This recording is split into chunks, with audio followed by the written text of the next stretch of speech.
Olá, o convidado do Vida Vivida não é de outro mundo, mas bem que poderia ser.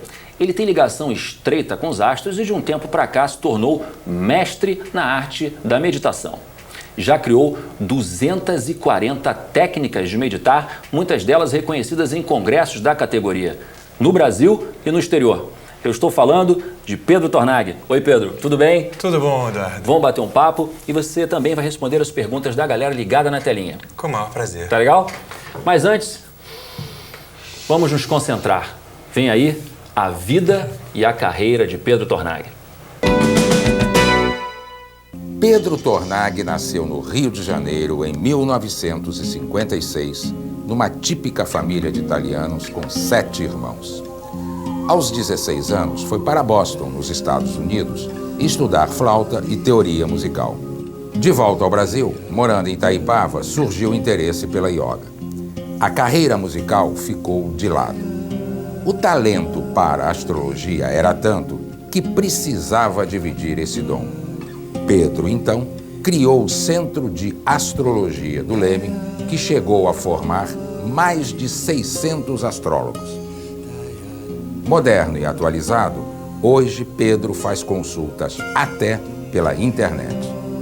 Mas tem preferido a meditação. Durante anos, na década de 90, ele viajou para a Índia. Foi lá que descobriu o talento também para a arte de meditar. Pedro Tornag desempenha ainda o papel de pai da menina Vitória, de 3 anos, de quem certamente já deve ter tido cuidado de fazer o mapa astral. Você planejou, usou a astrologia para planejar o nascimento da Vitória? Não, a Vitória veio assim presente dos céus, mas é engraçado que eu sabia o dia que ela ia nascer por causa da astrologia. Quer dizer, eu não planejei ter, não esperava ter, não tava querendo ter. Mas os médicos disseram que ela ia nascer até dia 10 de abril, mais tardar. Eu disse, não, ela vai vir dia 18 de abril, porque eu vi que o mapa dela tinha uma relação muito forte com o meu. E como o mapa da concepção tinha uma relação muito forte com o meu já, eu disse, não, vai vir dia 18 de abril, durante a noite de 17 para 18 de abril, não deu outra, veio 18 de abril, 5 da manhã. Você falou que tinha uma relação com o teu, quer dizer, existe hereditariedade, assim, também, com relação a essas... Não é hereditariedade, é que eu tenho o Vênus, que na casa dos filhos, eu tenho o Vênus, que é uma relação afetiva muito grande com o filho. E no dia 18 de abril, eu ia estar com uma porção de aspectos no meu mapa que teriam a ver com paternidade e teriam a ver com esse Vênus. Então, o mapa dela veio muito, como é que se diz, interrelacionado com o meu. Mas você é a favor de, por exemplo, planejar-se nascimentos baseado no mapa astral? Não é brincar de Deus, eu não sou. Apesar de que a minha professora amada, Dona Emília de Maxenville, isso era básico na teoria dela, essa coisa do nascimento planejado, mas eu não sou, não. Eu sou a favor de você ter os filhos e depois usar o mapa para tentar entender melhor o processo deles. Mas deixar a natureza escolher, porque existem várias razões do universo que fazem com que... No meu modo de ver, nós não somos pessoas tentando vencer a natureza, entendeu? Nós somos parte dessa natureza, somos parte da evolução do universo, né? E como expressões da evolução desse universo, o universo sabe em si onde ele precisa evoluir. Então, no momento em que a gente se afina com o universo, o filho vai vir na hora em que o universo precisa e depois a gente tenta entender para se relacionar melhor com esse universo. Legal. Vamos ver uma telinha? Vamos. Pedro, de que forma a astrologia pode ajudar no dia a dia das pessoas? Pode ajudar de muitas maneiras. Eu comecei a estudar astrologia porque eu fui assistir um curso da Dona Emma de Machenville, que era a decana maior, a maior referência da gente enquanto astrólogo aqui no Brasil. E no meio do curso, no primeiro dia, ela começou a falar de Áries e Libra. Eu comecei a perceber meus 2 irmãos de Libra ali. Comecei a entender uma opção de coisas do comportamento deles. Logo no início do curso? No primeiro dia, só dela falar o que eram os signos, eu fui entendendo uma opção de coisa dos meus familiares, dos meus melhores amigos, das namoradas. E aí eu comecei a situar e disse, meu Deus do céu, como eu posso me relacionar melhor com essas pessoas com isso? E em seguida, comecei a aprender como é que calculava o mapa, e aí comecei a aprender mais detalhes de planeta, borboletas, de ângulos entre os planetas no céu. E aí comecei a conseguir explicar para mim mesmo coisas que aconteciam dentro de mim, que até então eu sentia aquelas pressões dentro de mim. Por exemplo, às vezes você diz assim, amanhã eu vou acordar às 7 da manhã para fazer yoga, para meditar, porque o meu dia vai ser melhor. Mas chega de manhã, você apaga o despertador e fala assim, não quero acordar. Então o que acontece? Tem um lado dentro de mim que quer acordar e tem um outro lado que não quer acordar, certo? E eu costumo chamar tudo isso de eu por falta de conhecimento de como é que funciona a minha subjetividade. A astrologia me deu um mapa da subjetividade para entender qual era a minha parte que estava dizendo assim, eu quero acordar às 7 da manhã, e qual que estava dizendo desligo o relógio. Na hora que eu tive esse entendimento, essas partes todas passaram a conversar automaticamente dentro de si sobre se era legal ou não acordar dentro de mim. Porque tinha uma parte emocional e física minha que não queria acordar às 7 da manhã. E a minha mente queria, a minha cabeça queria. Então, o que acontece? Na hora que a minha cabeça passou a escutar o corpo, e o corpo passou a escutar a cabeça, e as emoções passaram a escutar também, eu passei a acordar às 7 da manhã sem botar o despertador. Quer dizer, nesse sentido, a astrologia funcionou como uma ferramenta de autodescoberta, de autoconhecimento. De entendimento das energias que vivem dentro da gente, impulsionando a gente a tomar certas atitudes. Vamos ver uma telinha? Vamos, claro. Prazer. Pedro, a astrologia, ela funciona quando a pessoa acredita nela ou no outro caso também é verdadeiro? Eu não acredito, mas olho todos os dias para ver se alguma coisa positiva acontece na minha vida. Queria que você respondesse essa para mim. Outro dia eu entrei lá no consultório do Lídio Toledo, aí tinha um ex-jogador de futebol lá que estava com o joelho arrebentado, não sei o quê. Aí ele falou assim, você é astrólogo? Eu falei, você é jogador? Isso aqui a gente já se conhecia de imagem. Aí ele falou assim, não acredito em astrologia não. Mas eu falei, mas você é capricorniano. Ele falou, como é que você sabe? Eu digo, tá vendo, não acredita, mas eu acertei, né?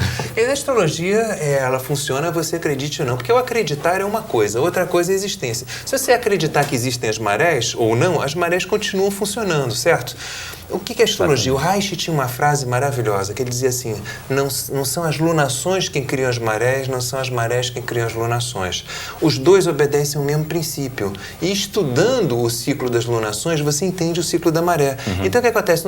Nós temos certos ciclos no nosso organismo que, graças a Deus, independem da gente acreditar ou não. Porque se eu precisasse acreditar que o meu coração bate para ele bater, alguma hora eu ia duvidar e ele ia parar de bater. Então, tem certas coisas que funcionam, acredite a gente ou não. Acredite ou não, tudo bem. Nós vamos fazer um trânsito rápido, tá? O Vida Vivida vai dar uma paradinha, mas a gente volta já com Pedro Tornag.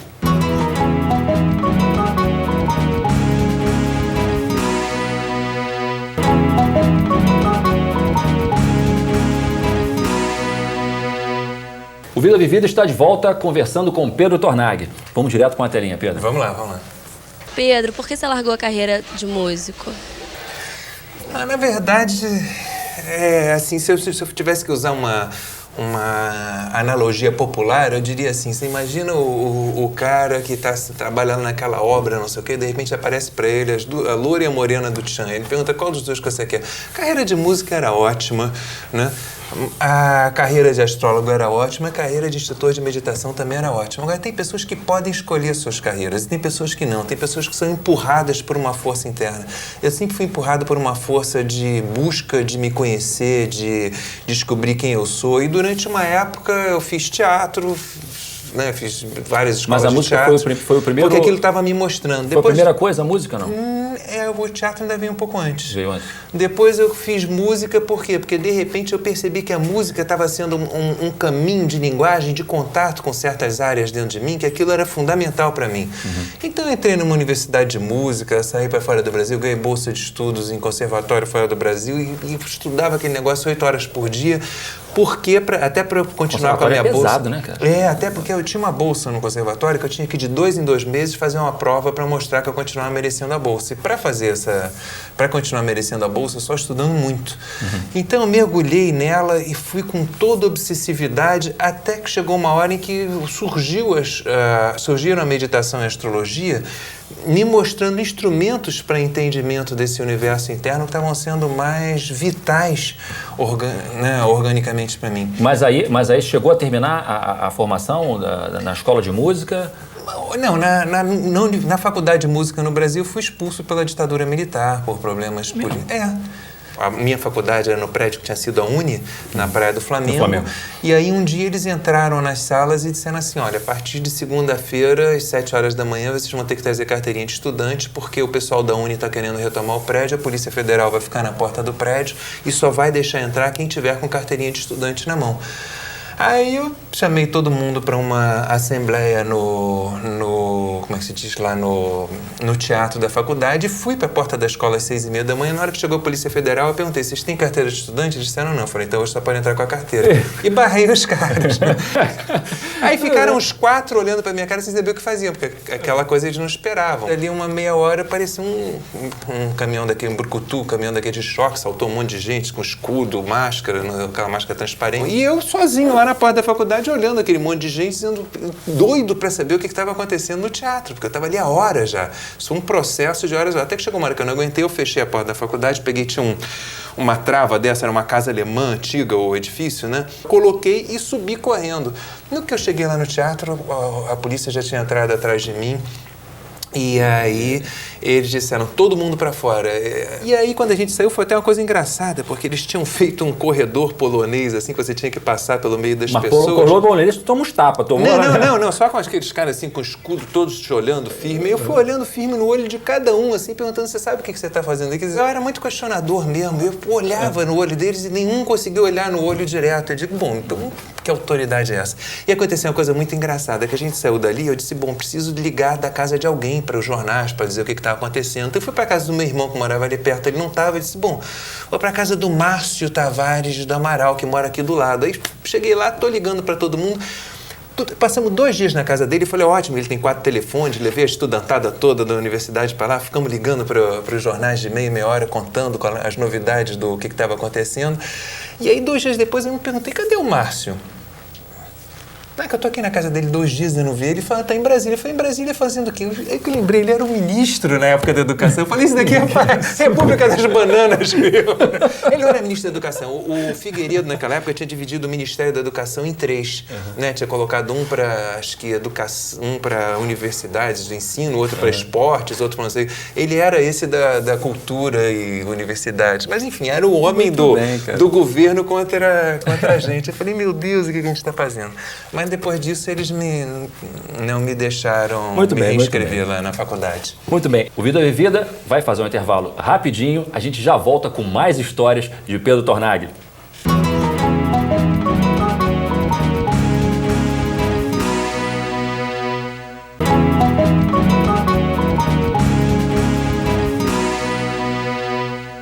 O Vida Vivida está de volta com o último bloco do Papo com Pedro Tornagli, direto com a telinha.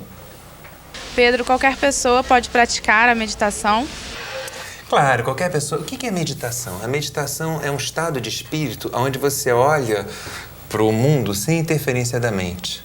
Então, qualquer pessoa pode se trabalhar nesse sentido, mas só vão chegar lá aqueles que tiverem muita gana para isso, aqueles que colocarem muita energia e tentarem viver isso com toda a intensidade possível. Essa energia é o quê? Persistência? É vontade, é gana, é aquela coisa de dizer assim, olha, tô afim, quero. Entendeu? É um comprometimento interior de querer conquistar essa coisa. Que nem você dizer assim, olha, tem essa montanha aqui, qualquer um pode subir ela, entendeu? Mas tem que usar as tuas pernas. É usar as próprias pernas. E a pessoa, existe alguma relação entre meditação e espiritualidade? São sinônimos, porque o que é meditação? A meditação é um momento que você entra em contato com a fonte da tua inteligência criativa. Espiritualidade é isso. Espiritualidade é você estar consciente do lugar de onde você vem o tempo todo. Dessa passagem do invisível para o visível que acontece o tempo todo dentro de você. Perfeito. Vamos ver mais uma telinha? Claro. Pedro, eu gostaria de saber, por favor, o que são os chakras. Os chakras são 7 centros de energia que a gente tem, que vão do períneo ao topo da cabeça e que eles criam a conexão entre o nosso ser emocional, o nosso ser vital, o nosso ser mental e o nosso ser físico. Quer dizer, eles criam conexão entre as nossas diversas realidades e são fundamentais para essa integração psicoemocional física. Eu percebia que o teu trabalho, eu vou mostrar aqui na ordem, essa aqui é a meditação da Rosa. Isso. Quer dizer, um trabalho que eu achei muito gostoso de ouvir, fantástico, voltado para o quarto chakra. E esse aqui, meditação amazônica, também voltado para o quarto chakra. Isso. Aí eu vou te perguntar, por que o quarto chakra? Porque o quarto chakra é o chakra mais, o quarto chakra é o chakra do coração, da emoção. Então ele é muito acessível para qualquer pessoa. Qualquer pessoa que nunca tenha meditado já sentiu angústia, já sentiu, não só angústia, mas já sentiu, como é que se diz, amor, já sentiu, são sentimentos muito acessíveis a qualquer pessoa. Né? Então eu achei que esses CDs foram feitos para a gente começar a popularizar a meditação, para a gente começar a colocar ao alcance das pessoas exercícios que possam deixar elas mais sadias e mais próximas desse estado de meditação. Então, o que acontece? O quarto chakra, sendo o chakra da emoção, você limpando a biografia emocional da pessoa, você já tira ela os maiores medos que ela tem da vida, já tira ela... Então, eu achei que o quarto chakra era perfeito para começar. É o mais democrático dos chakras. E não tem necessidade de se começar primeiro, assim, numa ordem? O segundo, o primeiro, o segundo, o terceiro? Não, eu acho que você deve trabalhar o chakra que é mais fácil para você trabalhar, porque os 7 chakras são as 7 portas do castelo da meditação. Não importa se você vai entrar pela porta do sul, do leste, do oeste ou do norte, entendeu? Se entrou lá dentro, você está dentro do castelo. Se entrou lá dentro, você tem acesso a qualquer porta. Interessante, mas me diz uma coisa, não tem assim um chakra específico para cada um? Quer dizer, de repente você, através da astrologia, você sabe qual é o melhor ponto para começar? Afinal de contas, são 240 técnicas, né? Quer dizer, todas elas você usou o quarto chakra? Lógico que não, é evidente, não. Mas aí você distribuiu isso? Distribuir. Você tem algumas dessas técnicas, você usa todos os chakras nelas, algumas você usa só o primeiro, algumas só o segundo, algumas só o terceiro. Eu escolhi, nesse trabalho de CDs, que a proposta dele é popularizar a meditação e chegar com a meditação ao alcance de todo mundo, começar pelas meditações que trabalhariam o que o brasileiro mais precisa nesse momento. A meditação amazônica... E o que o brasileiro mais precisa? A meditação amazônica é uma meditação que te tira do narcisismo. O que é o narcisismo? O narcisismo é quando a pessoa começa a trocar o sentimento pela imagem, ou seja, quando a pessoa não está mais ligada em se ela gosta daquela pessoa ou não, ela quer parecer bem para aquela pessoa, ela quer parecer simpática, você entende? Então, e isso é uma doença principalmente do Rio de Janeiro, mas do Brasil, né?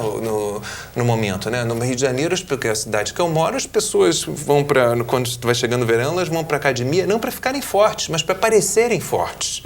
Então, acho que tem uma inversão de valores aí que não leva elas à felicidade, que leva elas a uma satisfação muito artificial, muito... E a meditação amazônica é uma meditação que você faz, depois de uma semana você vai cada vez mais se percebendo que as suas decisões estão vindo da emoção. Você vai cada vez mais percebendo que você está reconquistando uma bússola interna que te diz aonde você deve seguir e que a coisa não vem mais da cabeça. Quando você cria uma meditação, você cria para você, não é, Pedro? Você cria de acordo com a tua estrutura. Que a maioria delas eu criei para mim e é uma coisa muito gratificante, porque às vezes depois eu descubro que outras pessoas enxergam ela como tão íntimas dela quanto eu enxergo de mim. A meditação é uma coisa muito engraçada. Eu estive na Índia, na frente de um mestre de meditação, que ele falava para 3.000 pessoas por noite. E quando ele olhava na minha direção, eu jurava que ele estava falando comigo, porque ele estava falando de coisas muito íntimas minhas. Depois, todo mundo que estava ao meu lado tinha achado a mesma coisa. Porque às vezes você está falando de coisas muito íntimas da pessoa, mas que fazem parte da intimidade dos outros também. Claro. O subjetivo tem as pessoas têm certos medos de rejeição e quando descobrem que todos os outros têm medo de rejeição também, se sentem mais à vontade. Todo mundo dentro do sistema, as pessoas tendem a reagir de forma parecida. Não, e elas têm a mesma estrutura também, então elas têm o mesmo desejo de liberdade também, o mesmo desejo de felicidade, entendeu? Os mesmos desejos humanos. Por falar em desejos, né? Vem aí o ano novo, né? Governo novo, novidades aí no Brasil. Queria ver o que você tem para dizer para a gente aí com relação ao ano. Olha, me parece que o ano vai ser... A gente tem a primeira casa na 7ª na Revolução Solar do Brasil esse ano. Isso quer dizer o quê? Isso quer dizer impulsionar associações e relacionamentos. A gente tem a segunda casa na 8ª. Isso quer dizer o quê? Isso quer dizer criar a estrutura e juntar os meios para que se possa realmente fazer a transformação.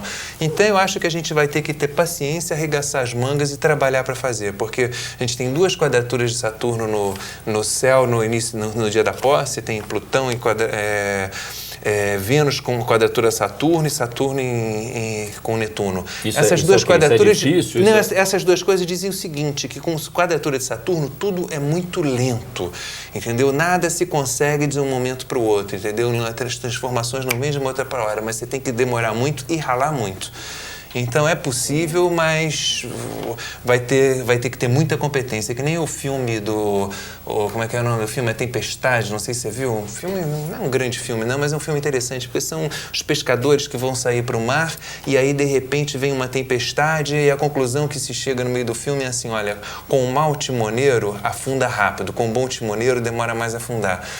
Mas parece que a coisa vai acabar afundando. Quando você tem uma quadratura dessas de Saturno com Vênus, Netuno com Saturno, tem um momento que você acha que o Netuno são aquelas névoas que aparecem no meio do mar. As brumas, né? As brumas, é. Então o que acontece? Chega uma hora que dá essa impressão, entendeu? Que se o timoneiro for bom, o máximo que a gente vai conseguir é demorar mais a afundar. Esperamos estar com um bom timoneiro, então, aí nesse barco. Mas como você tem o Plutão e Trigo no Vênus, você tem todas as condições de superar, mas você tem essa sensação no meio do caminho, entendeu? Então o que a gente pode dizer para as pessoas é, olha, não desesperem, arregassem a manga e vamos fazer junto agora com todo mundo, nos responsabilizar por transformar esse país numa coisa de produção, que aí as coisas dão certo.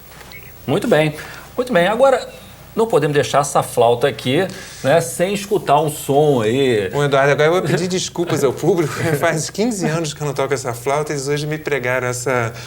como é que se diz, me sugeriram essa coisa que eu achei um barato trazer ela. Muito bem, mas antes, deixa eu me despedir, não tem mais forma, não. Claro. Deixa eu me despedir. Gente, este foi o último Vida Vivida deste ano. Nós desejamos a vocês um ano próspero, tudo de bom. E se você quiser mandar um e-mail, envie para tvuniversidade@universidadecomc.edu. Vamos ver a flauta do Pedro Tornag.